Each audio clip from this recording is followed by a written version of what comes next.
Students, we have completed the theory portions that are there in your syllabus, and we have also done some numericals in the class. In today's class, students, I will discuss more numericals so that you can do well the numericals part in your exam. Now students, if you just go through the syllabus, you will see that there are two sections in your syllabus. One is oscillations and the second one is weaves. In today's class, we will discuss the numericals from this oscillation sections. Alright, in today's class, we will discuss this.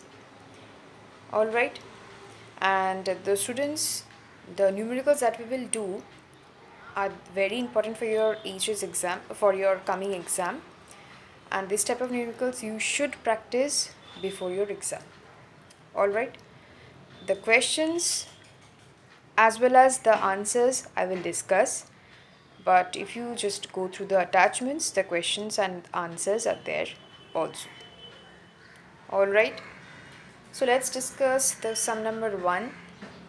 Alright, what is our sum number 1? If you see that one equation is given, I'm just dictating the questions. Question number 1, show that the equation x equals to, the equation is this, x equals to a sine omega t represents a simple harmonic motion. That means you have to express this equation as a simple harmonic motion. You have to represent this in such a way. Alright, so now let's discuss the answers, students. We know that this is your basic equation for the displacement. That means this is your x. So now students, if you want to find out the velocity, what you have to do, I'm writing velocity in short, but in your exam I will write full. Velocity v equals to dx by dt. This we all know. Now just differentiate this equation number 1, that is the given in your question only, just one time. How much will you get?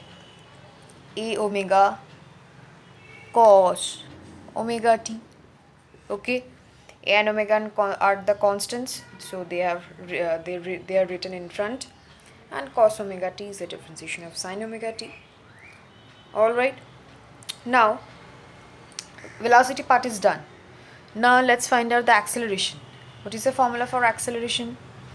It's dv by dt. Okay, again you have to differentiate this velocity with respect to time for one time. Clear?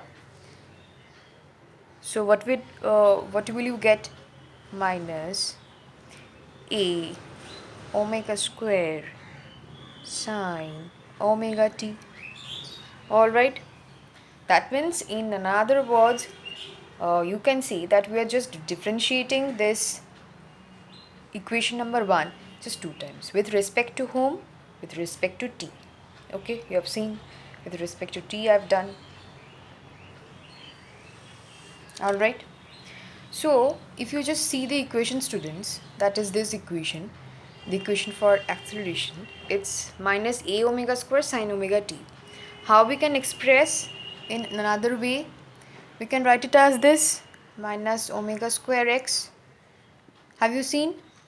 Omega square I have written, and since your value of x is a sine omega t, so we can write it as minus omega square x. Okay, now see, we have nearly come into this sum. So therefore we can see the acceleration is proportional to displacement and is directed opposite to it. Okay, the answer statement you should write. See, acceleration is directly proportional to the displacement, that is x, that we have seen.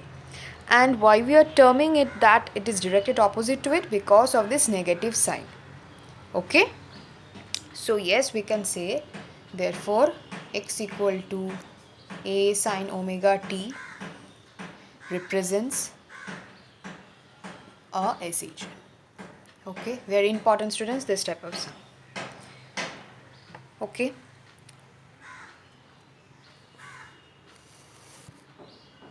all right, now students, let's do the second sum. Okay, see what is the question given.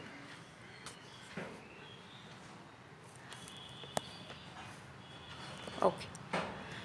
Your second question is, for a simple harmonic motion, the amplitudes is 5 into 10 to the power minus 2. I'm writing here, students. Your amplitude here is 5 into 10 to the power. First sum is done. Moving to the second one. 5 into 10 to the power minus 2 meter. Okay. And what's the other value given? Initial phase is 0 degree. Alright, that means your alpha equals to 0 degree. The symbol that we write for this initial phase is alpha. So I'm writing here alpha is 0. Students, just we are doing here the tabulation. From the question itself, whatever data that we are getting, we are just writing it. Clear? And it is said, and 150 complete oscillations are made per minute. Okay. So you have to determine the equation of the SH. So in short, what are given in the question?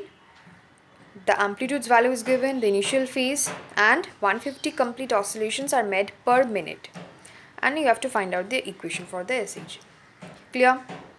So students, from the third data that is given, that 150 complete oscillations are made per minute, what we can write? That is your N. That is the frequency. N means what? The frequency. So N equals to 150 by 60 we can write. Okay. So why we are writing it? Because it's written that 150 complete oscillations are made per minute. So we are dividing it by 60. So how much will you get? Just to do the calculation, you will get as 2.5 hertz. Alright.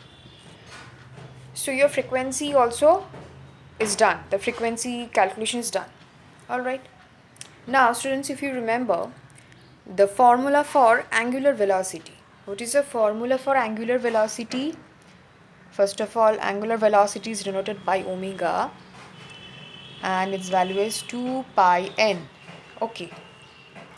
So n value you know, so you can find out the value of omega. So your 2 pi n will be, if you just calculate 2 into pi into 2.5, okay, and the unit for omega is radian per second. I've also told you in the class, but you should remember. Okay, so just do the calculation, you will get as 5 pi radian per second. Okay, so students,